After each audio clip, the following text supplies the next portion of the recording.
Cerita diawali dengan menampilkan bapak-bapak yang sedang melihat pemandangan. Seketika, pemandangan seperti surga itu berubah menjadi medan perang.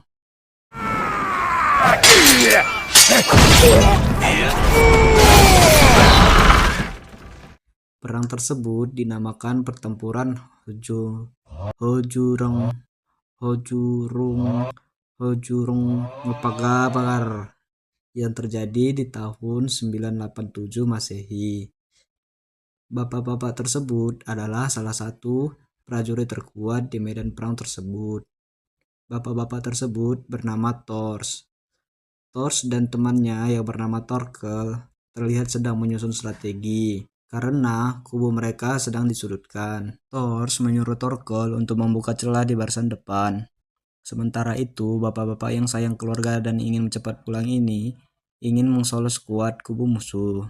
Adegan epik pun terjadi di mana Thors dengan gampangnya melompat kapal satu ke kapal yang lain dan membantai seluruh isi kapal tersebut. Karena lengah sedikit, Thors pun tertembak sebiji anak panah di dadanya. Melihat hal tersebut, kubu musuh pun langsung menyerbu Thors. Kemudian, Thors pun menjatuhkan dirinya beserta lawan ke dalam laut. Lawan tersebut dibantai oleh Thors di dalam air. Kemudian, dia berenang ke daratan dan meninggalkan pertempuran. Alur cerita pun beralih dengan menunjukkan seorang anak kecil sedang menimba air. Anak tersebut adalah anak dari Thors yang bernama Thorfinn. Thorfinn bertahan hidup dengan keluarganya dengan berternak dan menenun, karena lingkungan tempat tinggal Thorfinn adalah padang salju, yang dimana menanam tanaman saja tidak bisa. Tempat tersebut bernama Iceland. Di desa tersebut terdapat orang tua yang dulunya adalah seorang penjelajah dunia. Nama orang tua tersebut adalah Leif. Dia bercerita tentang pengalamannya ke anak-anak di desa tersebut. Jauh di selatan, Leif pernah menemukan daratan yang sangat indah. Pulau yang memiliki buah berlimpah dan daratan yang bergelombang, tidak ada budak dan tidak ada perang. Tempat tersebut dinamakan Finland. Mendengar cerita tersebut, Thorfinn pun percaya cerita Paman Leif. Tetapi, anak-anak yang lain mengatakan kalau Paman Leif hanya menghayal saja, karena mereka percaya kalau di laut itu banyak monster laut yang besar dan memakan kapal yang lewat. Mendengarkan hal tersebut, Thorfinn pun menjadi ragu dengan cerita Paman Leif. Thorfinn akan percaya jika ayahnya mengatakan Paman Leif adalah seorang prajurit. Paman Leif pun meminta validasi ke ayah Thorfinn agar anak-anak percaya ceritanya. Thors pun menyuruh pemuda setempat yang bernama Ari untuk mengantar mereka pulang. Setelahnya, Thors dan Paman Leif melanjutkan obrolan mereka hingga larut malam. Mereka berbincang kalau musim dingin di Greenland semakin memburuk dan akan membuat banyak ternak yang mati. Di tengah perbincangan mereka, anak pertama Thors yang bernama Ylva baru saja pulang dari menggembala domba. Keesokan harinya, Ylva membantu Thors untuk membersihkan atap rumah dari tumpukan salju. Ylva menyuruh agar ayahnya membeli budak agar dapat membantu ibunya yang sedang dalam kondisi sakit-sakitan. Di tengah pekerjaannya, Ylva pun terpeleset dari atap. Akan tetapi, dia menemukan ada yang aneh di permukaan tanah. Dengan cepat, dia menggali tumpukan salju dan tiba-tiba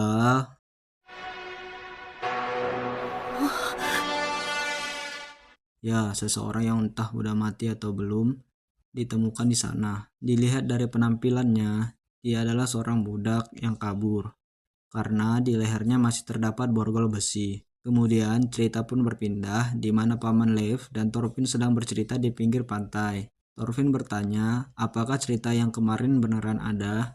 Paman Leif menjawab, kalau semua yang diceritakannya adalah sungguhan. Thorfinn pun meminta untuk ikut ke kapalnya Paman Leif. Dengan demikian, dia bisa percaya dengan ceritanya.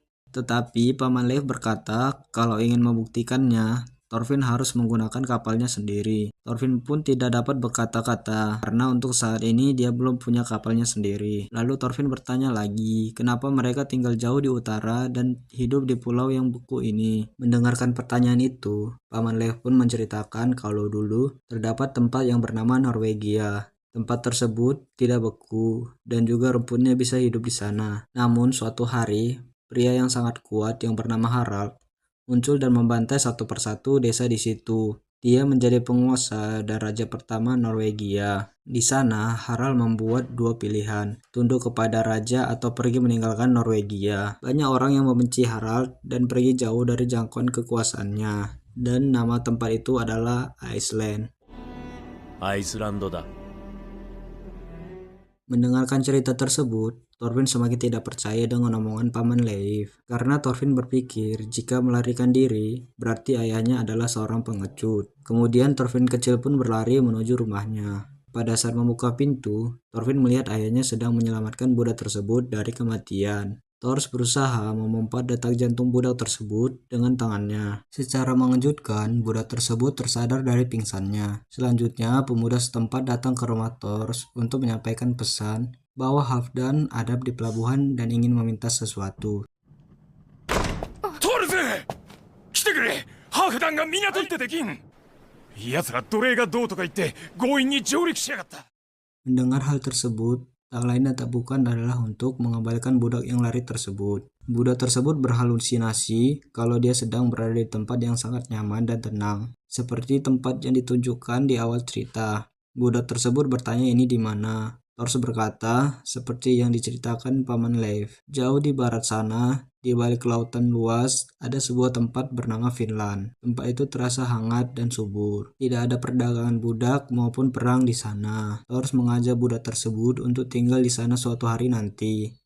Mendengar perkataan dari ayahnya, Thorfinn pun mempercayai kata-kata Paman Leif bahwa Finland itu memang ada. Seketika, Halfdan memasuki rumah Thors untuk meminta budak itu kembali. Tetapi, bukannya mengembalikan budak tersebut, Thors menanyakan harga Halfdan membeli budak tersebut. Untuk membeli budak tersebut, Halfdan membelinya dengan harga 2 domba. Kemudian, Thors menawarkan 3 domba untuk menebus budak tersebut. Tetapi Halfdan menolak dan akan membawa budak itu kembali. Kemudian, Thors menawarkan 4 domba muda. Akan tetapi, Halfdan meminta 2 kali lipatnya untuk menebus budak tersebut. Tanpa berpikir panjang, Thors menyetujui negosiasi dari Halfdan. 8 domba untuk pria sakit-sakitan, mana mungkin Halfdan menolaknya.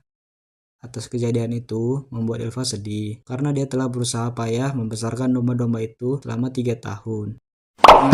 Semangat ya Ylva.